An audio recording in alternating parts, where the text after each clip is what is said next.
Bismillahirrahmanirrahim. Alhamdulillahirabbil alamin. Allahumma shalli wa sallim ala sayyidina Muhammadin wa ala alihi wa sahbihi ajma'in.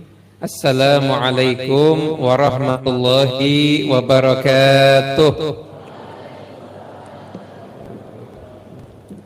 Ingkang kula hormati guru-guru ingkang mulya, khususipun Gus Wafi Ibnul Kiai Maimun Zubair, ingkang kula hormati Gus Bahauddin Ibnu Kiai Nur Salim lan sedayanipun para sepuh bini sepuh Gus Umam nggih wonten, sedayanipun para santri, para bapak, para ibu, para jamaah thariqah ingkang kula hormati. Mugi-mugi dalu menika kita sami tansah pinaringan barokah lan rahmatipun Gusti Allah Subhanahu wa taala. Amin Allahumma amin. Alhamdulillah, malam hari ini kula nggih remen sangat bahagia bisa jumpa dengan Gus Wafi. Kula niku gadah pengajian wonten teng Andong. Nah, kebetulan kula teng mriku ngaji kitab kecil Gus, Risalatul Jamiah. Itu karya Habib Ahmad bin Zainal Habsyi, cuma tauhid, dasar, fikih, kemudian tasawuf. Nah, di malam minggu yang berikutnya niku kalau tidak salah rutinannya Gus Wafi. Rutinannya Gus Wafi. Nah, sebagian temanku di sana yang thariqah, jadi senangnya itu senang pikiran, senangnya itu ikut thariqah, nanya sama saya, Habib, kalau saya ikut ngajinya Gus Wafi menurut jenengan pripun? Saya jawab, cocok, saya sangat. Kenapa? Karena nyun ngapunten, kalau yang bicara masalah ilmu thariqah itu orang yang tidak pernah kenal syariat, jadinya ngawur.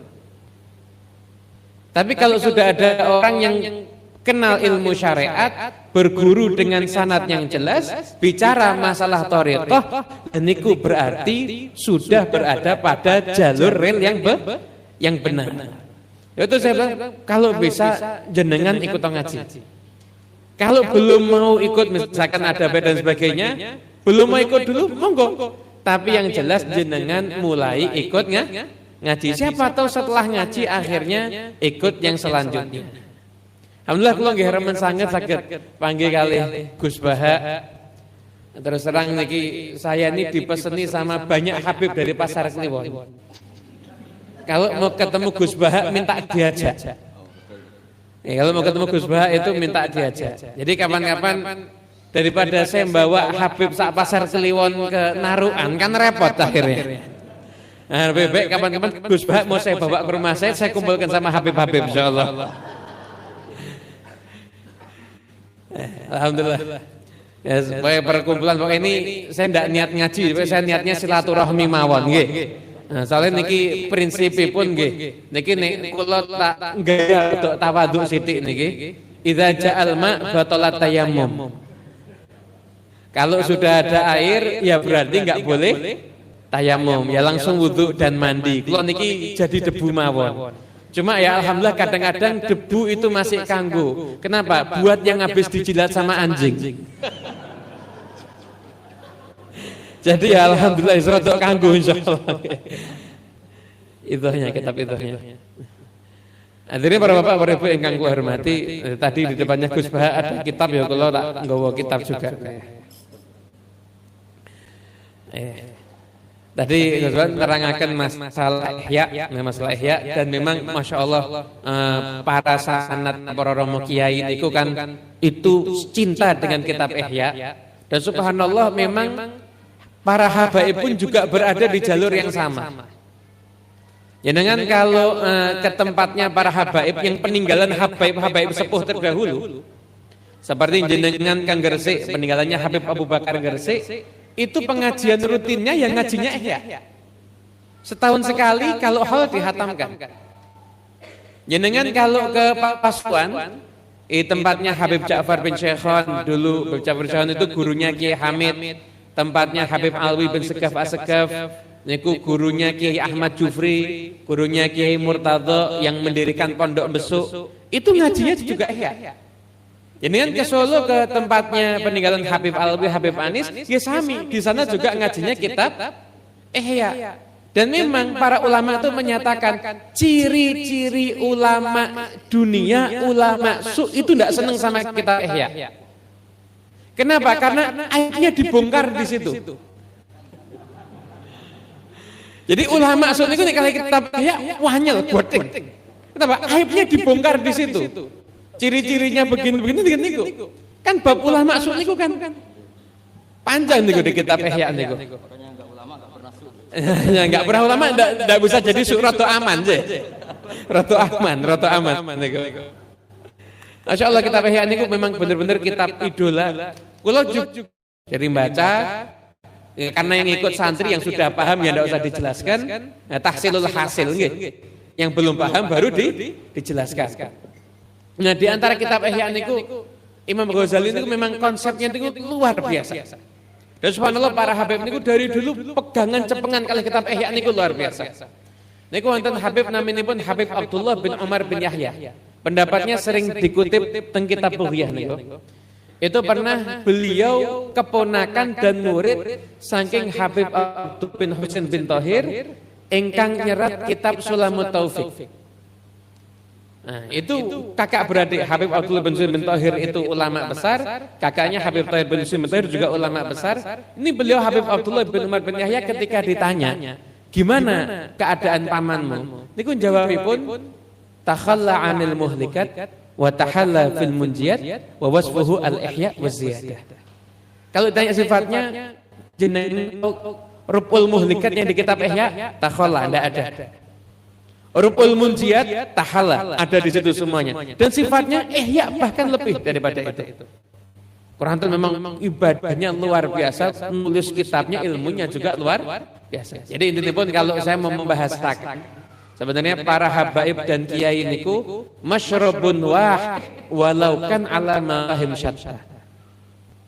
Jadi masyrabnya itu sama, namun dalam beberapa qadhiyah long antar habaib aja kadang pemahaman ada yang berbeda, begitu juga antar habaib dan kiai semuanya juga kadang ada pemahaman yang berbeda. Namun masyrabnya, tempat minumnya itu berasal dari tempat minum yang sama, sanad-sanadnya pun juga sama. Ya mungkin kita nggih termasuk tiang ingkang masuk golongan menawi boten dados ulama dados pecinta ulama insyaallah nggih. Amin Allahumma amin. Kula niku terkenang sekali dengan wafatnya Mbah Mun. Wafatnya Mbah Mun.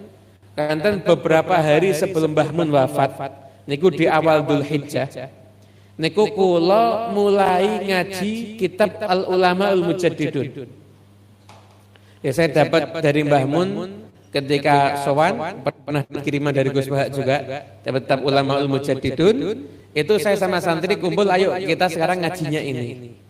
Begitu kita kaji niku dapat 2 pertemuan, niku langsung pikantuk kabar Mbah Mun kapundhut. Jadi saya tuh di Solo itu yang ngapunten seakan-akan ya terpukul ya kehilangan. Dan alhamdulillah kula kalih santri-santri nggih ndamel tahlil, yasin tahlil khusus buat Mbah Mun gitu ya.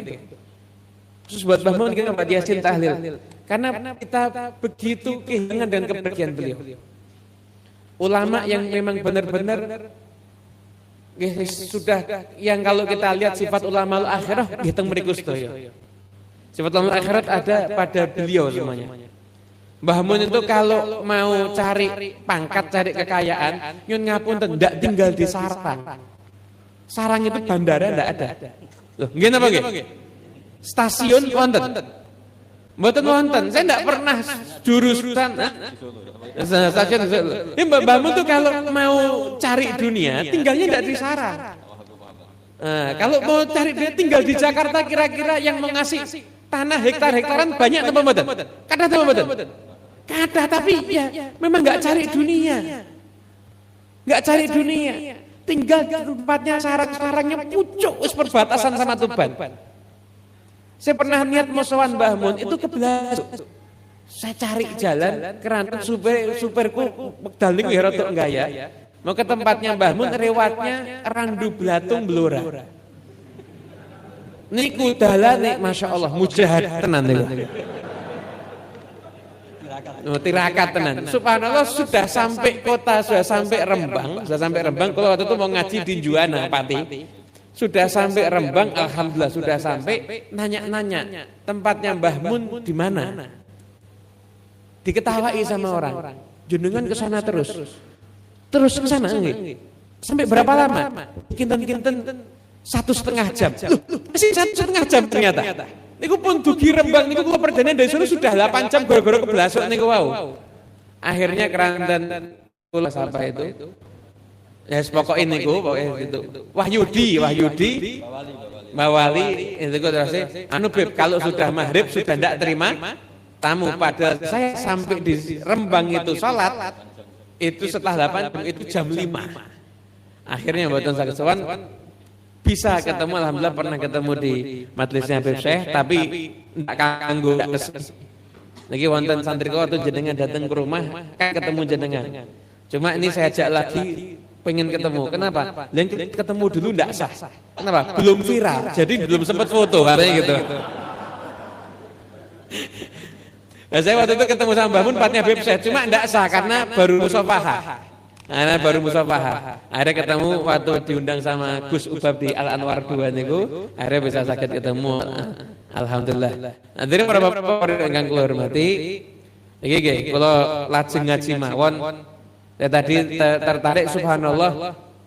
Saya kemarin ini termasuk min barakati corona. Saya termasuk orang yang rodok syukur dengan adanya corona. Rodok syukur, tapi tidak berani syukur banget niku mboten mantun kula. Keranten sing ngenes ya rodok akeh soalé. Wonten niku video ada orang bengak-bengok nang pinggir jalan, corona minggato. Karena sudah saking stresnya mungkin. Karena dengan wasilah adanya corona saya bisa duduk sama santri-santri yang khusus karena kalau umum ramai kan tidak boleh. Waktu itu kan Solo termasuk zona merah. Malah katanya sekarang zona hitam. Wallahu a'lam Solo mboten ngertos bab niku. Kersane sing zona-zona niku wis. Zona merah kadang zona hitam. Tak bilang bariki wonten zona pelangi. Wonten zona pelangi. Niku jadi alhamdulillah bisa menghatamkan banyak kitab di antara kitab yang kita hatamkan. Itu kitab judulnya Idhahu Asrar Ulumil Muqarrabin. Idhah menyingkap, menjelaskan asrar rahasia-rahasia, ulum ilmu-ilmu muqarrabin para wali. Jadi kitabnya ini artinya menyingkap rahasia ilmu para wali. Nah, kitab menika karya Habib Muhammad bin Abdullah bin Syekh Al-Idrus. Beliau tapi hidupnya dan wafatnya di India. Jadi dari Hadramaut hijrah ke India dakwah di sana. Dan kitab niki adalah kitab favoritnya Habib Abdullah Al-Haddad.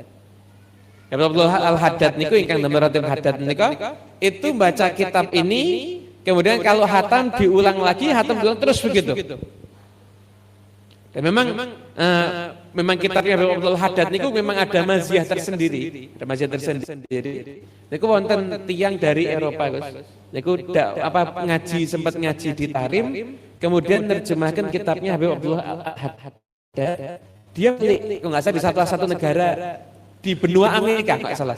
Kalau mboten wonten nyebut merek keranten takut UU ITE niki lak saiki bahaya.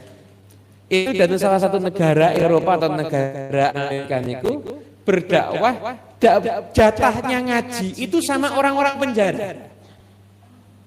Jatahnya ngaji itu sama orang penjara. Akhirnya dia bingung dibagi kitabnya Habib Abdullah Haddad yang sudah ditranslate, diterjemahkan ke bahasa itu. Alhamdulillah dari sekian banyak yang di penjara itu banyak yang masuk Islam. Keranten mos kita pun Habib Abdullah Al-Haddad. Ada juga yang itu nyebarkan nusahnya Habib Abdullah Haddad, itu 4.000 cetakan itu dibagi-bagikan di Eropa. nggak salah kitab Sabilul Iddikar itu dibagi-bagikan, yaitu kan perjalanan umur manusia. Itu orang-orang yang ketika itu belum muslim, baca itu tertarik sampai angka akhirnya, angka total yang masuk Islam dari nusuh yang disebarkan itu 1.500 orang. 1.500 orang. Nah, karena memang barokah. Terus ilmu ada, barokah juga luar biasa, nggih. Al ilmu katsir wal barokah qalil walladzi yajma'u bainahuma aqal. Itu kalau ulama dulu nih, saat niki al ilmu qalil wal barokah aqal saat niki. Walladzi yajma'u bainahuma aqallul aqal. Azzu minal kibritil ahmar. Nah, tentang kitab niki, di kitab ini banyak hal unik yang saya dapatkan. Di antaranya beliau menjelaskan, di antaranya ngeten, bahwasanya orang itu, ada orang ibadah itu bisa menjadikan hatinya semakin baik. Ada orang semakin enggak perlu ibadah, justru malah hatinya semakin buruk.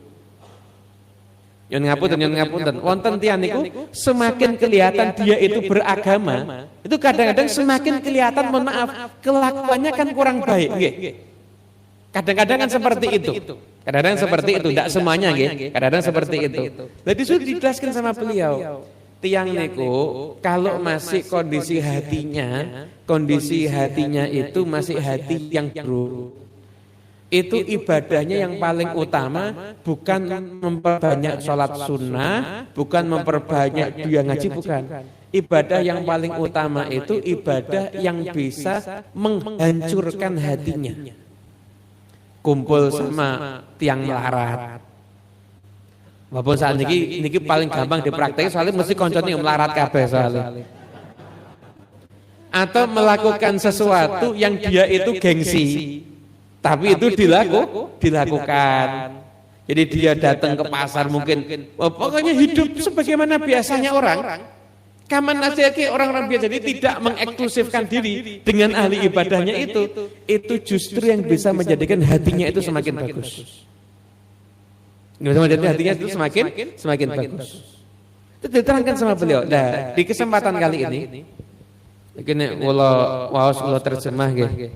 Ketahuan, pun lah pokoknya saya cuplik mawon niki. Cuplik mawon.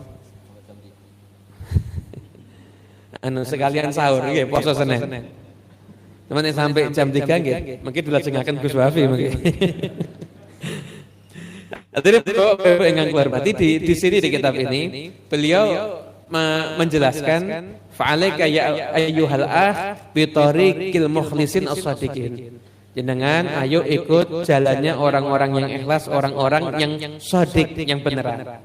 Kemudian sampai pada bagian fala tu'awilanna ala uquli ba'dil awam mimman dha'ufa ilmuhu wa amaluhu wa ghalaba alaihi hawahu min ta'zimihim wa istihsanihim li turuki ba'dihim mimman yantami ila zuhdi wa ya'ti bi umurin munqaratin mustaghribatin laysat min turuki ahlil khair wa la yartadhiha ahlul ilm wa la laha hasilun fid din. Jadi kamu itu kalau sudah mau menempuh suluk jalannya orang-orang soleh, kamu ngaji beneran, kamu jangan ngikuti lagi seleranya orang-orang awam. Orang-orang awam itu akan lebih berselera ketika menyaksikan ada yang aneh. Menyaksikan ada yang aneh. Jadi kalau jenengan itu lempeng yang ngikuti, kayak tadi ngaji dengan kitab dan sebagainya, itu yang tertarik tidak banyak. Yang tertarik tidak banyak. Tapi kalau misalkan nyon ngapunten, dakwah yang model aneh-aneh, itu yang tertarik banyak. Itu yang model jelimet-jelimet lah saat ini lah. Wadah lah, baik dari sisi kutub utara maupun sisi kutub selatan itu lagi macam-macam saat ini. Dari sisi yang ada, kan sekarang ini kan ada yang kenceng kekencengan, ada yang kelonggaran, ada yang kenceng kabeh haram. Nyukur jenggot haram, celana rodok miduk sithik haram. Ada lagi yang kelonggaran kabeh halal. Kabeh halal niki rodok top niki. Dulu niku yang namanya nikah aturannya kan jenis kelamin beda, agama sama nggih. Lho sakniki wis diwalik. Jenis kelamin boleh sama, agama bisa beda. Nah niki termasuk longgar sing kelonggaran niku wau niku. Nah, jadi yang model kayak gitu-gitu tuh yang dianggap menarik. Nah, saya tuh baru kemarin, saya tuh memang di pasar di tempat kita tinggal, saya tuh kalau ngaji itu mesti saya ngambil bab fikih. Karena kebetulan banyak yang sudah tidak mau ngaji fikih ustadznya. Nah, ngaji fikih ini paling berat. Berhadapan dengan tradisi salah masyarakat. Ini paling berat. Di mana-mana nyun ngapunten panitia masjid itu kalau terima hewan kurban, kulit dijual apa enggak? Lah kalau cara yang jual mesti ngikuti aturan, serahkan fakir miskin, ditamlik, nanti fakir miskin jual, kan enggak ada masalah. Ini enggak mau. Wis nek nganggo ngono-ngono kuwi ya ribet. Jadi ahli fikih yang harus menerangkan. Dan kalau ahli fikih itu sudah memberikan hukum ya enggak bisa ditawar. Lho kitabe wis ngono kuwi. Perkara yang sudah mujma' alaih, kalau yang ada khilaf ya kita sampaikan. Habib satu kambing niat korban sama akikah, boleh apa enggak? Imam Romli boleh, enggak apa-apa. Wis saiki sing enteng-enteng wae. Yang kenceng-kenceng lah. Wis sing enteng wis kadang ora kuat apa sing kenceng soalnya. Enteng mau niku mboten kuat apa mlesing. Yang kenceng. Tetapi yang sudah perkara-perkara yang sudah disepakati ya. Ya kadang-kadang enggak bisa kita tawar. Bisa kita tawar. Malah wonten nyun ngapunten pertanyaan, wonten tiyang niku punya kebiasaan. Itu kalau ke masjid itu ngecas HP niku nunggu di masjid. Ngirit listrik omahe soalnya. Jadi ben omahe niku tetep stabil makmur, masjidnya sing rotok bangkrut. Mandi aja ke masjid. Madu sewe ning masjid. Itu masjid yang di Andong, jangan sebut merek deh. Masjid yang di sana itu. Masjid yang teng mriku niku. Itu nyun ngapunten kadang-kadang mandi di masjid, mimi gabah ya teng masjid. Mimi gabah niku ya teng masjid. Nah ketika saya bilang tidak boleh, fasilitas masjid itu bukan punyanya takmir, bukan punyanya bendahara, bukan punya tonggone masjid. Di masjid niku barang wakaf, digunakan untuk kemaslahatan kemakmuran umat makaf. Jadi yang urusan pribadi ya ndak entuk. Mosok mimi gabah masjid ki ya ndak pantes ta ya. Masjid dipakai buat mimi gabah. Miku malah nesu. Ah nek ngono ra entuk sesuk masjid tak tutup ora nek sing sosok ning masjid. Nah, malah mumet. Saya memang resikonya ngajar fikih nggih ngoten niku. Jadi kita yang sudah berada di jalur ilmu, pokoknya kita jangan kita terpancing untuk tidak mau fokus kita ngikuti selera masyarakat atau tradisi yang salah. Tapi tugas kita adalah latu ala mabu'itsa bihi rasul. Kasih itu menunjukkan kepada tujuan diutusnya para rasul. Napa nggih ngenal Gusti Allah, ngelampai aturane Gusti Allah pun niku mawon tugas kita. Dan itu kita dapati melalui sanad-sanad sampai nyambung ke para ulama. Kadang-kadang Masya Allah zaman sekarang niki ya macam-macam. Ini ada cerita anekdot nih. Ini cerita anekdot. Enggak tahu ini kejadian bener apa enggak. Itu dulu ada satu ustadz, enggak berani nyebut kiai apa gus, enggak berani ustadz mawon. Ustadz niku lak lebih umum. Semua aliran kan masuk nggih.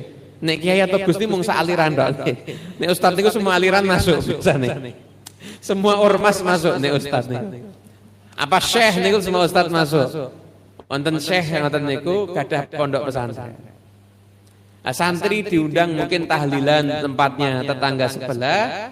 Santri kebetulan punya ayam, diambil ayamnya disembelih. Ayam diambil disembelih, dimakan. Sama syekhnya tadi itu. Santri bingung, golek iki pite yo ilang siji.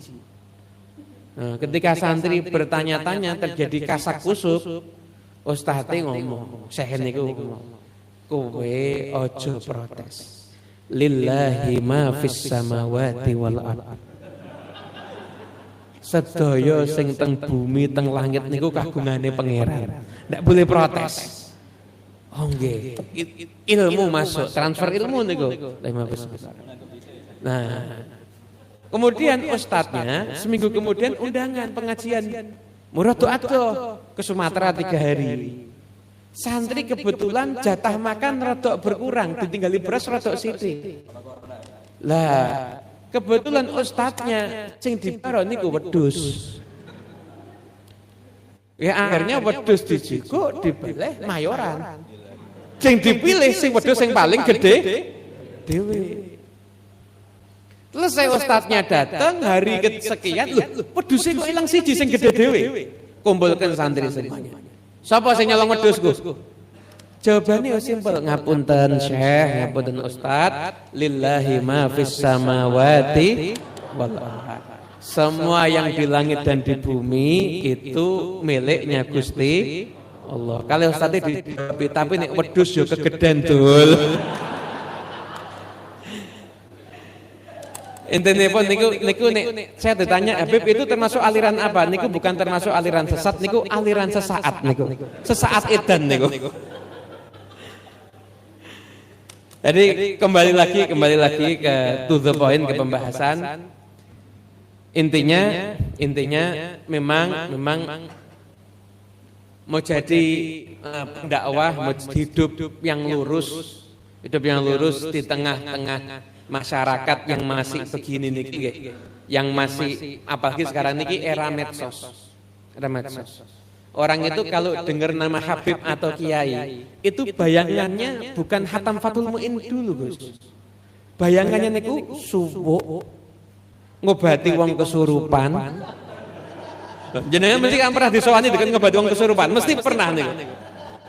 Bener pernah itu kok dengar imit Habib Kiai niku satu subuh ngobati kesurupan, kemudian ngasih ijazah nggo utang habaib dan kiai sekarang niku ngoten niku. Nah ini yang harus kita luruskan, Saya itu sudah niat terus pun kula niku setelah bar corona pokoknya saya di mana-mana ngaji, pokoknya saya kalau ndak bawa kitab saya membawa kertas.